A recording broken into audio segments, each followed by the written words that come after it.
Hello everyone, कैसे हैं आप सब लोग। आई होप आप लोग अपने घरों पे सेफ होंगे। आज हम करेंगे जून सेकंड वीक के इंपॉर्टेंट करंट अफेयर्स। जो लोग ये चैनल पहली बार देख रहे हैं आप इस चैनल को सब्सक्राइब कर सकते हैं ताकि आप लोगों को हर एक अपडेट मिलता रहे। साथ ही साथ आपको बता दूं, मई मंथ के कंपाइल्ड करंट अफेयर्स हमारी ऐप पे अपलोड हो चुके हैं। अब वहां से उसको डाउनलोड करके पढ़ सकते हैं। और जो हम लोगों ने यहाँ पे टेस्ट सीरीज शुरू करी थी जेकेएस के लिए, इसके 6 टेस्ट आप लोगों को मिल चुके हैं। बाकी के 4 टेस्ट आप लोगों को बहुत जल्द मिल जाएंगे। जो लास्ट डेट थी वो एक्सटेंड किया गया है, तो हम लोग कोशिश करेंगे कि अपडेटेड करंट अफेयर्स के साथ ही आप लोगों को ये टेस्ट जो है वो प्रोवाइड किए जा सके। और जो हमारे लास्ट के 2 सी सेट है के टेस्ट है, ये आप लोगों को जो रीसेंट यूपीएससी पैटर्न जो होगा उस पर हम लोग कंडक्ट करवाएंगे। तो जो लोग ये करना चाहते हैं आप हमारी ऐप को डाउनलोड कर सकते हैं। साथ ही साथ करंट अफेयर्स की वैल्यू अब हमारे लोकल जो रीजनल एग्जाम्स होते हैं उसमें भी आप लोगों को पता चल जाएगी, क्योंकि जूनियर असिस्टेंट का जो सिलेबस आउट हुआ था उसमें बहुत ज्यादा वेटेज जो है वो करंट अफेयर्स को दी गई है। इसके अलावा अगर आप लोग हमारे साथ जुड़ना चाहते हैं, आप लोग हमें फॉलो कर सकते हैं इन सब सोशल मीडिया प्लेटफॉर्म्स पे। तो चलिए शुरू करते हैं आज की क्लास को बिना ज्यादा टाइम वेस्ट किए। सबसे पहला क्वेश्चन आप लोगों के सामने है, अभी रिसेंटली कौन सी ऐसी कंपनी है जिसने ministry of women and child development यानी कि MWCD के साथ मिलके एक लॉन्च करा है Amrit generation campaign to empower and engage the youth of India. तो देखो, ये जो एक मिशन है, ये जो अगर हम बात करें कैंपेन शुरू करा गया है अमृत जनरेशन कैंपेन, ताकि जितने भी युवा है उनको एम्पावर करा जा सके। तो ये किसने करा है? जब भी कोई बाहर से कोई बड़ी ऑर्गेनाइजेशन या कोई एक इंस्टीट्यूट अगर हमारी इंडिया की किसी मिनिस्ट्री के साथ कोई चीज़ को लॉन्च करता है तो वो बहुत इंपॉर्टेंट हो जाता है। ये किया गया है मेटा के द्वारा। मेटा को पहले आप लोग जानते थे फेसबुक के नाम से। तो इन्होंने यहाँ पे जो है ministry of women and child development के साथ एक जो है कैंपेन शुरू करा है।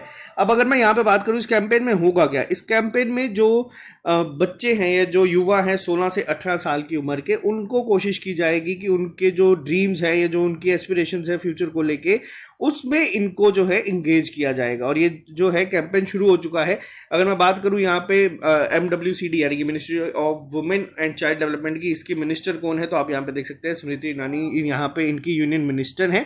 और ये कैंपेन जो है ये शुरू अब हो चुका है, तो इसको याद रखिएगा, इसका नाम भी और साथ ही साथ ये किस कंपनी के साथ मिलकर कौन सी मिनिस्ट्री करवा रही है, तीनों तरीके से क्वेश्चन जो है पूछा जा सकता है। नेक्स्ट पे आते हैं। अभी रिसेंटली इंटरनेशनल बॉक्सिंग एसोसिएशन जो है वर्ल्ड मेन बॉक्सिंग चैंपियनशिप हुई है ताशकंद में, जो कि उज्बेकिस्तान में है। अब यहाँ पे कुछ मेडल जो है इंडिया ने जीते हैं। अब यहाँ पे आपको यहाँ पे मैं सीधा आप सबको पहले बता दूंगा कि कौन सा आंसर सही है, फिर हम इस पर डिस्कस करेंगे थोड़ा सा डिटेल में। तो यहाँ पे आपको बता दूं ऑप्शन नंबर ए और सी जो है वो बिल्कुल सही है, ऑप्शन नंबर बी यहाँ पे गलत है। क्या क्वेश्चन है अब इसको आप लोग देख सकते हैं, थोड़ा सा डिटेल में डिस्कस करें। तो सबसे पहले आप लोग यहाँ पे देख सकते हैं ये जो 3 इंडियन बॉक्सर्स हैं, इन तीनों के नाम आप लोगों को याद रखने हैं। डायरेक्ट ये क्वेश्चंस पूछे जाते हैं कि कौन किस फील्ड से बिलोंग करता है, कौन किस स्पोर्ट्स में है। तो यहाँ पे पहला नाम याद रखिएगा दीपक कुमार भूरिया जी, मोहम्मद हसामुद्दीन और निशांत देव। इन तीनों ने जो है मेडल जीते हैं। 22nd एडिशन जो हुआ था IBA की तरफ से मेन बॉक्सिंग चैंपियनशिप का, पहला पॉइंट। दूसरी चीज यहाँ पे अगर मैं बात करूं, मेडल टैली में टॉप उस रशिया ने नहीं करा, ये उज्बेकिस्तान के द्वारा ही टॉप करा गया है। यहाँ पे ये चीज को याद रखना, दोनों चीजें कि इवेंट हुआ भी कहाँ पे और किसने टॉप किया है। तीसरी चीज आपको बता दूं, इंडिया और स्पेन दोनों ने 3 जो है मेडल जीते हैं। और मेडल टैली में इंडिया का रैंक जो है वो 12th रहा है। ठीक है, यहाँ तक तीनों को याद रखना। ये इस तरीके से क्वेश्चंस आप लोगों को बहुत बार पेपर में देखने को मिलते हैं। स्पोर्ट्स कैटेगरी में खासतौर पर यही पूछा जाता है कि जो यंगस्टर्स आते हैं ये किस फील्ड से बिलोंग करते हैं, तो ये क्वेश्चन बहुत बार आता है। नेक्स्ट पे आते हैं।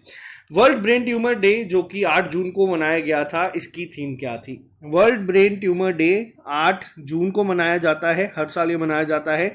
इसकी थीम थी protect yourself, keep away from stress.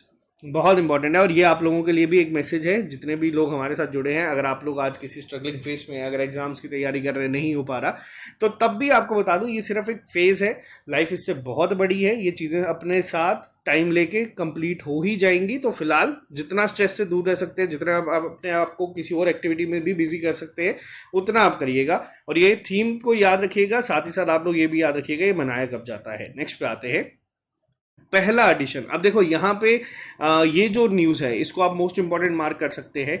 Reason being, मैंने आपको बताया जब कभी भी पहली बार कोई चीज़ होती है, फिर वो पहला किसी मिलिट्री एक्सरसाइज का एडिशन हो, पहली बार किसी की अपॉइंटमेंट हो, इंडियन की किसी टॉप पोस्ट पे हो, या फिर कोई विमेन अगर कोई मेडल लेके आती है स्पोर्ट्स पे, या किसी भी तरीके से जब भी कभी ये पहला एडिशन होता है ना कि पहली बार ऐसा हुआ है, वो बहुत इंपॉर्टेंट हो जाता है। अब ये पहला एडिशन हुआ है 3 देशों ने मिलकर एक ट्राइलेटरल मैरीटाइम एक्सरसाइज जो है, पार्टनरशिप एक्सरसाइज जो है वो करी है गल्फ ऑफ ओमान में। पहला आपको ये नाम याद रखना है कि कहाँ पे हुई है।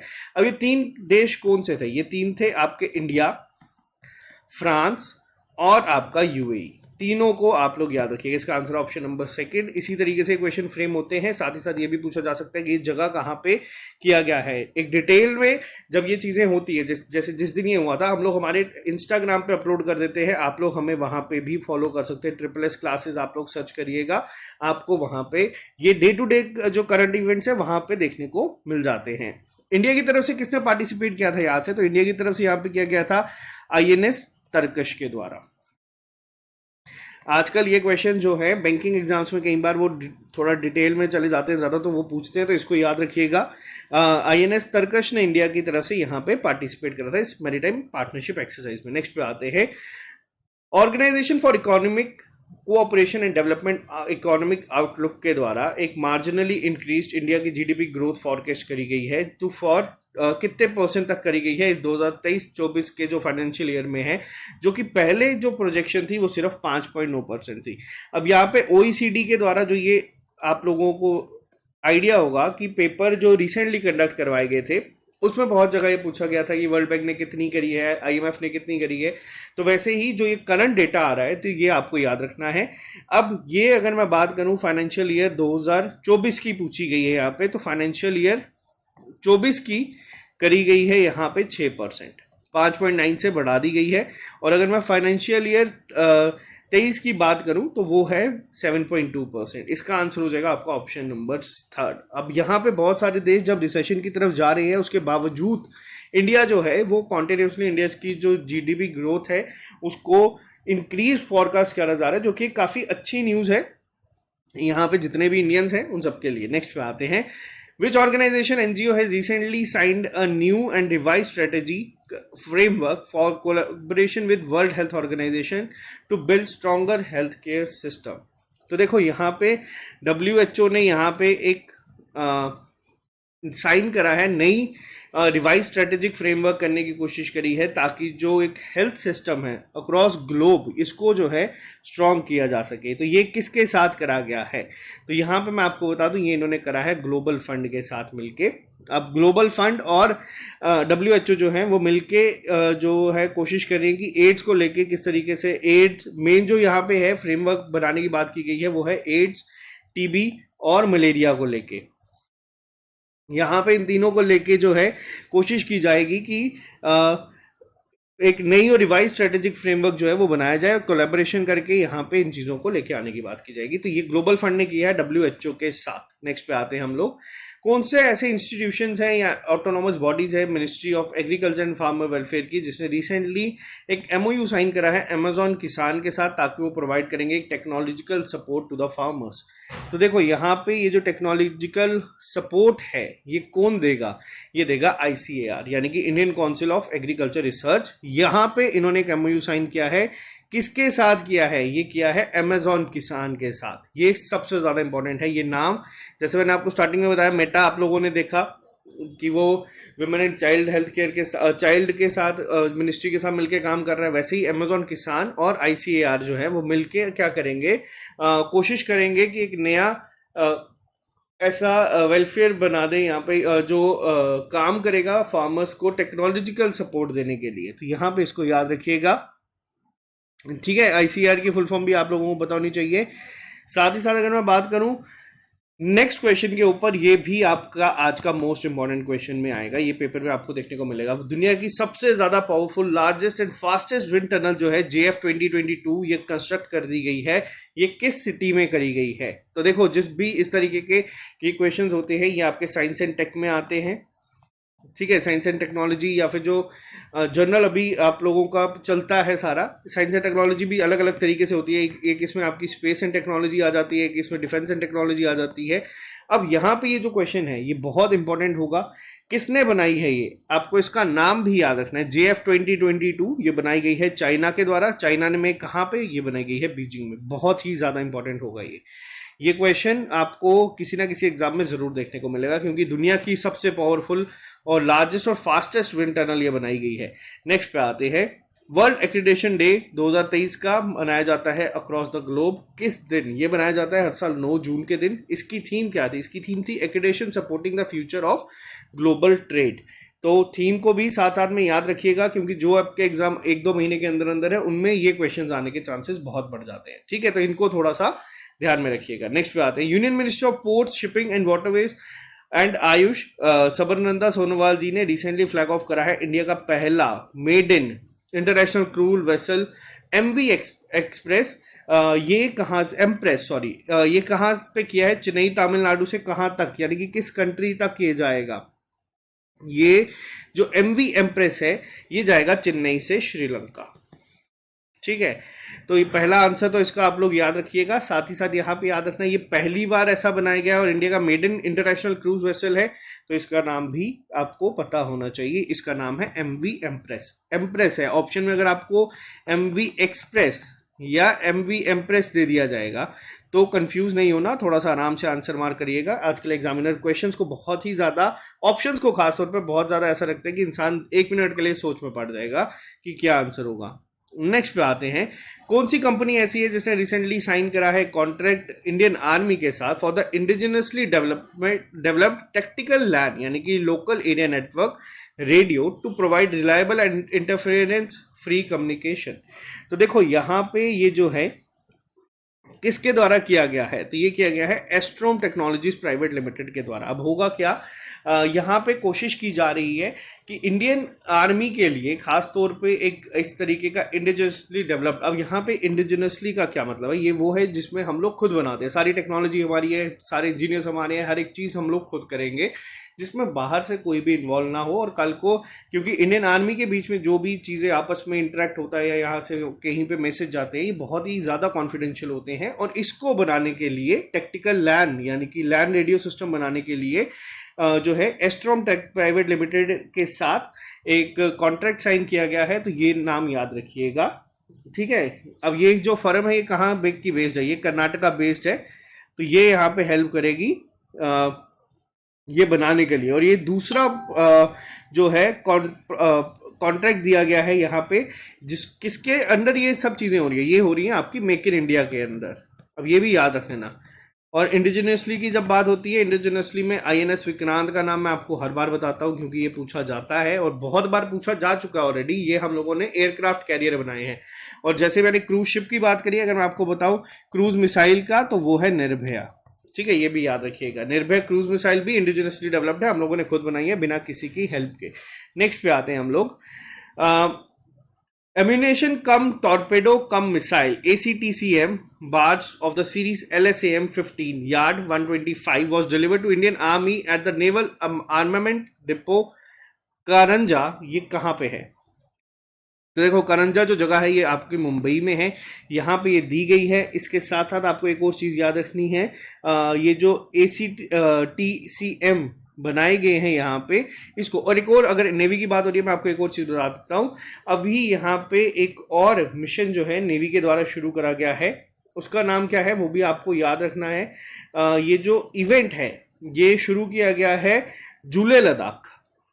लद्दाखी में जूले का मतलब होता है नमस्ते। ठीक है, और ये भी इंडियन नेवी ने शुरू करा है अभी। ये आउटरीच प्रोग्राम इन्होंने बनाया है ताकि जो अवेयरनेस है अबाउट द नेवी की, किस तरीके से जो यूथ है वो एंगेज होते हैं, तो यहाँ पे ये कोशिश की गई है इसको शुरू करने की। तो यहाँ पे ये नाम भी याद रखना, जूले लद्दाख किया गया है। आपसे पेपर में पूछा जा सकता है कि जूले का मतलब क्या होता है। लद्दाखी लोगों को तो पता है ये नमस्ते, बट एक इस तरीके का मिशन भी शुरू किया गया है, आउटरीच प्रोग्राम। नेक्स्ट पे आते हैं, centre for monitoring Indian economy CMI का डेटा रिलीज करा गया था जून महीने में, जिसमें अनएम्प्लॉयमेंट रेट का जो इंडिया में है individual age 15 years and above, ये कम दिखाया गया है, डिक्रीज दिखाया गया है मई 2023 में। 8.5% था आपका कब, अप्रैल 2023 में। ये मंथ टू मंथ ये वेरी करते हैं। और इस महीने जो है ये कितना आया है, ये आया है 7.7%। तो पहला इसको याद रखना, जो है ये यहाँ पे आया है, ये 7.7% दिखाया गया है, यानी कि जो अनएम्प्लॉयमेंट रेट है वो कम हुआ है। तो इसको भी याद रखिएगा। ये करंट डेटा आपको सिर्फ उसी में याद रखना, अगर आपके एग्जाम 1-2 महीने के अंदर अंदर है तभी आपको याद रखना, क्योंकि ये वेरी होते रहते हैं। नेक्स्ट पे आते हैं, बाय मंथली मॉनेटरी पॉलिसी जो आई है फाइनेंशियल ईयर 2024 की, आरबीआई ने रिलीज कर था। अब आपको बताना है कि इनमें से कौन सा ऐसा है जो कि गलत मैच्ड है। हम लोगों ने इसके लिए भी आप लोगों को पूरा डिटेल में अपलोड कर देते हैं, हमारे इंस्टाग्राम पे भी और हमारे टेलीग्राम ग्रुप पे भी जो जो आता था। अब सबसे पहले मैं आपको बताऊं, रेपो रेट 6.50% रखा गया है। रिवर्स रेपो रेट जो है वो 3.535% है। एसडीएफ रेट जो है उसके अलावा बैंक रेट की अगर मैं बात करूं वो 6.75% है। आपको ये याद रखना है, जो सही है वो है 6.75। एसडीएफ जो है वो आपका 6.25 ही है। इसके अलावा एक आपकी मार्जिनल स्टैंडिंग जो है स्टैंडिंग फैसिलिटी आ जाती है, वो भी कितनी है, वो भी आपकी 6.75% है। ये दोनों जो है ये सेम होते हैं, इसको याद रखना। सीआरआर जो है कैश रिजर्व रेशो ये रखा गया है 4.50%।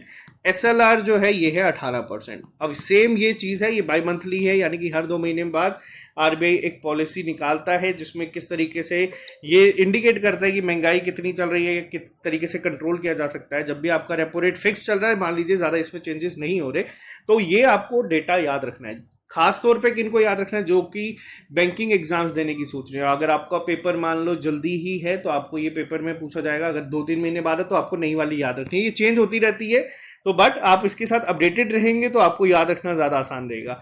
आरबीआई की बात करूं तो चेयरपर्सन जो है या जो गवर्नर हैं इसके, वो हैं Shaktikanta Das ji.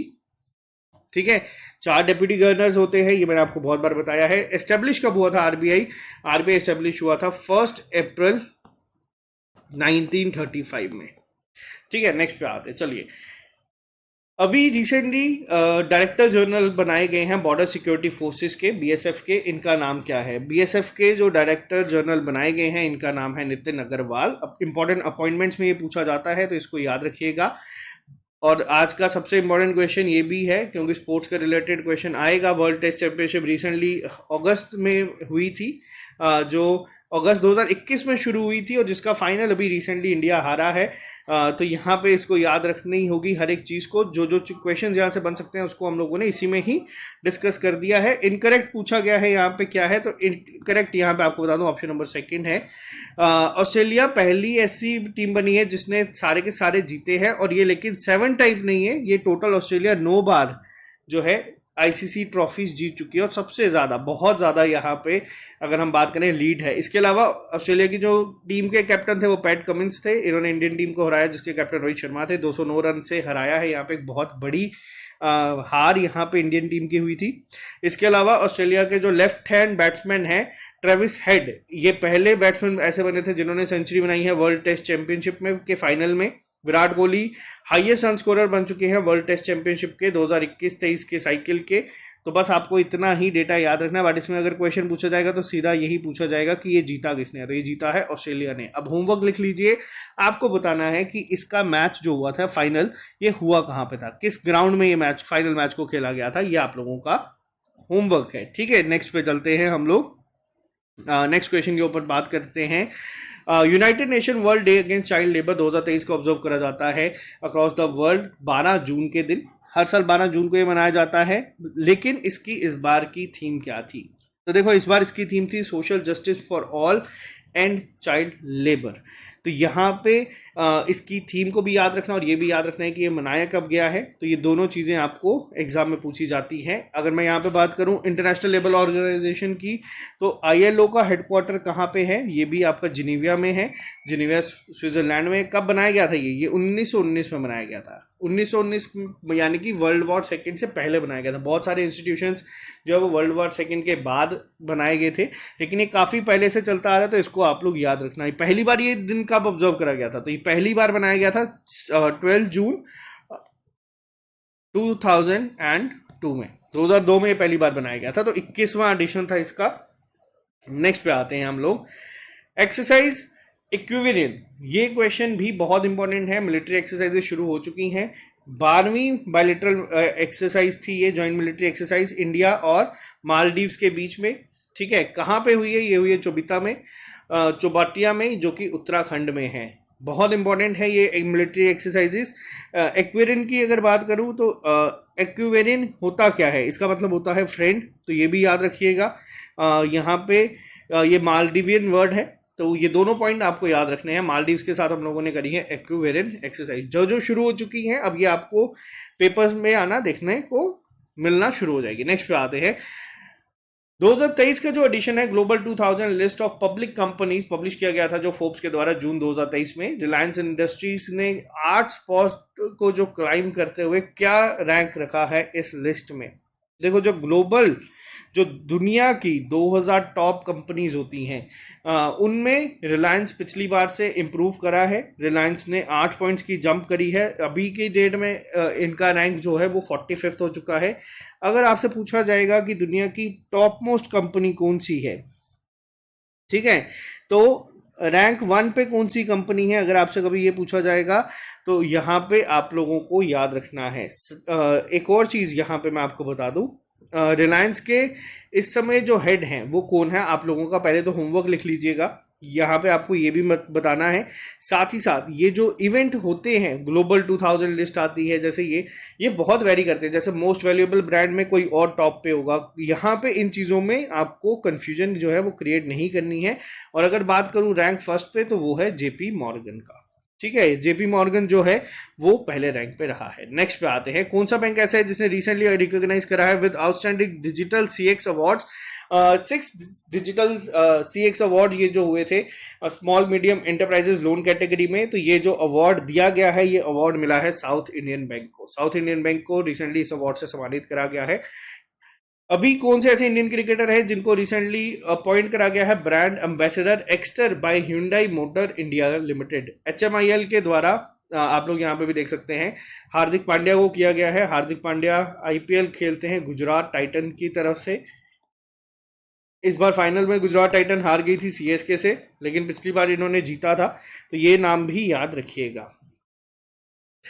Name the Indian aerospace company that has recently launched first satellite ABA first runner on a SpaceX Transporter 8 mission from California, जो कि यूनाइटेड स्टेट्स ऑफ अमेरिका से यहाँ पे चली है। तो पहली एरोस्पेस कंपनी कौन सी है जिसने ये लॉन्च करी है सैटेलाइट, तो ये है अजिस्ता BST एरोस्पेस प्राइवेट लिमिटेड। देखो, जितनी भी ये आप लोग न्यूज़ देख रहे हैं ना, ये सब आपकी साइंस एंड टेक का ही पार्ट है, स्पेस एंड टेक का पार्ट है। और ये आप लोगों को किसी ना किसी तरीके से आजकल, अगर जो जिस तरीके से यहाँ पे अगर आपको बात करूँ इंडिया की एरोस्पेस कंपनीज की बात करूँ, जिस तरीके से ये बढ़ रही हैं, तो ये पेपर में पूछे जाने के चांसेस भी बहुत बढ़ जाते हैं। और खासतौर पर पहली सैटेलाइट है जो इन्होंने लॉन्च करी है, तो ये आपको याद रखना है। ठीक है, ये इंपॉर्टेंट हो रहे हैं क्वेश्चन आहिस्ता आहिस्ता, आपको एग्जाम्स में देखना शुरू हो जाएंगे।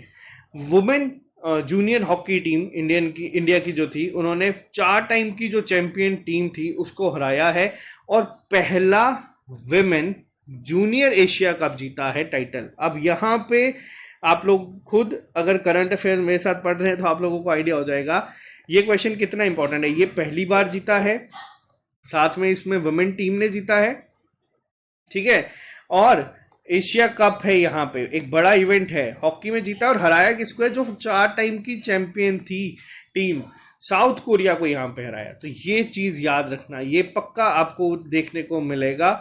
होमवर्क के तौर पे नोट करना कि ये इवेंट हुआ कहाँ था। अब होमवर्क की जो आपको मैं देता हूँ, आप एक बार इसको गूगल पे सर्च करेंगे तो चीज़ें आपके दिमाग में छप जाएंगी, फिर आप लोग ये चीज़ें भूलोगे नहीं। तो इसीलिए आप लोगों को होमवर्क यहाँ पे मैं ये दे रहा हूँ, मैं खुद नहीं बता रहा। और इंडियन टीम ने यहाँ पे जीता है, तो इसको याद रखिएगा। नेक्स्ट पे आते हैं, थीम क्या थी इस बार united nation international albinism awareness day की, जो कि अक्रॉस द ग्लोब ऑब्जर्व किया जाता है 13 जून के दिन। तो इसकी थीम थी इस बार इंक्लूजन इज स्ट्रेंथ, आपको ये भी याद रखना है। नेक्स्ट पे आते हैं हम लोग, 8 जून के दिन प्रधानमंत्री जो थे यूनाइटेड किंगडम के ऋषि सुनाक और प्रेसिडेंट जो है USA के जो बाइडन, इन्होंने एक पार्टनरशिप साइन करी है। अब उसका नाम क्या है, पहले तो ये आपको बता दूं, क्या है वो है अटलांटिक डिक्लेरेशन। इन्होंने ये पार्टनरशिप साइन करी है और ये अपने आप में एक अब पहली अपने आप की ऐसी इकोनॉमिक पार्टनरशिप है जो कि यूएसए और यूके ने करी है, ताकि जो फ्यूचर कॉपरेशन होगा जिसमें काफ़ी सारे इश्यूज जैसे आएंगे, जो जैसे कि आर्टिफिशियल इंटेलिजेंस का हो गया या फिर अदर इकोनॉमिक और कमर्शियल रिलेशंस के बीच में होगा, तो ये जो बनाई गई है अटलांटिक डिक्लेरेशन, ये भी आपका काफ़ी इंपॉर्टेंट है। आपको यहाँ पे याद रखना है किस किस कंट्री के बीच में हुई है, वो हुई है यूएसए और यूनाइटेड किंगडम के बीच में, और इसका नाम भी याद रखिएगा। नेक्स्ट पे आता है क्वेश्चन नंबर 26 की। अगर मैं बात करूं, जून के महीने में ही सेंट्रल गवर्नमेंट ने एक पीस कमेटी बनाई है मणिपुर में। चेयरमैन कौन होंगे? देखो, मणिपुर के बारे में मैंने आपको डिटेल में बताया था, वहां पे जिस तरीके से हिंसा हो रही है, बीच में थोड़ी सी कम हुई थी, अभी थोड़े दिन पहले वापस से शुरू हो चुकी है, काफ़ी ज़्यादा खराब हालात वहां पे है। तो वहां पे जो ये बनाई गई है कमेटी, इसका हेड कौन करेंगे पीस कमेटी को? तो वो करेंगे अनुसुईया उकेई जी, जो कि इस समय गवर्नर है मणिपुर के। अब यहाँ पे क्वेश्चन क्या आता है, जरूरी नहीं है कि ये क्वेश्चन इसी तरीके से पूछा जाए आपसे डायरेक्ट। मणिपुर जिस तरीके से न्यूज में आ रहा है, खराब न्यूज में आ रहा है, खराब रीजंस की वजह से, लेकिन जब कोई स्टेट इतनी न्यूज में होती है तो उसके ऊपर भी क्वेश्चंस बनते हैं। जरूरी नहीं है उस तरीके से ही बने, बट आपको इसकी कैपिटल, आपको इसके गवर्नर, आपको ये सब याद रखना है। खासतौर पे सीएम का नाम भी, सीएम कौन सी पार्टी से बिलोंग करते हैं, ये सब आपका होमवर्क है, मेरे को कमेंट बॉक्स में लिख के बताइएगा। और ये जो कमिटी बनाई गई है अनुसुईया उकेई जी के अंडर, तो इनको भी याद रखिएगा। नेक्स्ट पे आते हैं, कौन सी ऐसी इंश्योरेंस कंपनी है जिसने एक सर्टिफिकेट ऑफ रजिस्ट्रेशन जो है वो रिसीव करा है आईआरडीएआई के द्वारा to carry out life insurance business in India. तो ये किसके द्वारा मिला है? ये है गो डिजिट लाइफ इंश्योरेंस के द्वारा। अभी तक लाइफ इंश्योरेंस जो है वो आप लोगों ने कंपनी का नाम सुना होगा, आपके घर में हर एक ने भी किसी ना किसी ने तो ये करवाई होगी। एलआईसी है सबसे बड़ी, लेकिन यहाँ पे आईआरडीआई ने सर्टिफिकेट ऑफ रजिस्ट्रेशन जो है वो दे दिया गया है गो डिजिट लाइफ इंश्योरेंस को भी, तो ये भी याद रखिएगा। नेक्स्ट पे आते हैं, कौन सी कंट्री ऐसी है जो इंडिया की 4th लार्जेस्ट इन्वेस्टर बन गई है 2022-23 के फिस्कल ईयर में, following the successful implementation of comprehensive economic partnership agreement, जो साइन किया गया था दोनों कंट्रीज के बीच में मई 1 2022 में। तो ये कोई और नहीं है, ये है यूएई। और भी बहुत सारे प्रोजेक्ट जो है इंडिया यहाँ पे यूएई के साथ करते देखने कर रहा है। आप लोगों ने देखा होगा इंडिया जम्मू कश्मीर में भी, कश्मीर में जैसे लुलु ग्रुप आए हैं और भी बहुत सारे आए हैं, तो ये सब चीज़ें आपको याद रखना। और 4th लार्जेस्ट इन्वेस्टर बन चुका है ये इंडिया में, तो ये याद रखना। अब आपके लिए होमवर्क, आज होमवर्क मैं आपको थोड़े से ज़्यादा दूंगा ताकि आप लोगों की तैयारी देखिए कितनी जा रही है। आपको बताना है कि इंडिया का लार्जेस्ट इन्वेस्टर कौन था फाइनेंशियल ईयर 2022-23 में। आज होमवर्क थोड़े ज़्यादा हैं ताकि आप लोगों का भी पता चले कि कितनी तैयारी चल रही है। नेक्स्ट क्वेश्चन बहुत इंपॉर्टेंट है, इंडिया के लॉन्ग जंपर और कॉमनवेल्थ गेम्स के सिल्वर मेडलिस्ट मुरली श्री शंकर ने कौन सी पोजीशन ली है लॉन्ग जंप मेंस में, जो कि पेरिस डायमंड लीग में हुआ था। पेरिस डायमंड लीग, अब आप लोग यहाँ से याद रखना, नीरज चोपड़ा का तो आप सभी ने सुना है। देखो, जो इंसान बहुत ज़्यादा फेमस हो जाता है, एग्जामिनर उसको इतना नहीं पूछता। हाँ, जब ओलंपिक में गोल्ड जीता था उसके बावजूद भी बहुत सारे पेपर में आया था, लेकिन अब जैसे यहाँ पे इंडिया के लॉन्ग जंपर हैं मुरली श्री शंकर जी, इनको याद रखना। क्योंकि देखो, आमतौर पे जो बाकी स्पोर्ट्स हैं वो बहुत हाईलाइटेड होते हैं। क्रिकेट की बात करें, रेसलिंग भी बहुत ज़्यादा न्यूज़ में रहती है, अभी तो कुछ ज़्यादा ही रह रही है वो भी। वैसे ही जेवलिन थ्रो में जैसे नीरज चोपड़ा हो गए, वैसे ही लॉन्ग जंपर का नाम अगर लिया जाएगा तो वो है मुरली श्री शंकर जी। इन्होंने 3rd पोजीशन सिक्योर करी है यहाँ पे, तो इनका याद रखना। पेपर में पूछा जाएगा मुरली श्रीशंकर किस स्पोर्ट से रिलेटेड है, तो याद रखना ये इंडिया के लॉन्ग जंपर है। आज के लास्ट क्वेश्चन पे चलते हैं। लॉस एंजलिस की जो जू है California United States of America में, is set to partner with state government and wild life trust of India for the conservation of घड़ियाल, a fish eating crocodile in the Gandak river. देखो, ये बहुत important है। अगर Los Angeles की बात करूं, एलए से कोई अगर आके पार्टनर कर रहा है हमारे इंडिया में किसी स्टेट के साथ, ताकि यहाँ पे किस तरीके से बचाया जा सके घड़ियाल को, जो कि क्रोकोडाइल के ही एक टाइप है, तो ये किस स्टेट में किया है? तो ये किया गया है बिहार के द्वारा। ये क्वेश्चन भी काफ़ी इंपॉर्टेंट है। तो ये थे हमारे जून 2 वीक के important current affairs. I hope आपको आज का लेक्चर पसंद आया होगा। अगर आप लोगों को पीडीएफ चाहिए तो आप हमारी ऐप को डाउनलोड कर सकते हैं। वहाँ पे आपको डेली पीडीएफ भी मिल जाती हैं और मंथली कंपाइल्ड भी मिल जाती हैं, जो कि आपको पेपर में रिवाइज करने के टाइम पे बहुत हेल्प करता है। और अगर आप लोग जम्मू से हैं, आप हमारी लाइब्रेरी में विजिट कर सकते हैं। अगर आपको कोई डाउट है तो आप हमें नंबर पे व्हाट्सएप या मेल कर सकते हैं, हमारी टीम आपको हेल्प करने में कोई भी आपको डाउट होगा तो उसमें हेल्प कर देगी। Okay guys, bye bye, take care, all the best. मिलते हैं जल्दी नए लेक्चर के साथ। अभी के लिए दीजिए इजाजत। Have a nice day, take care.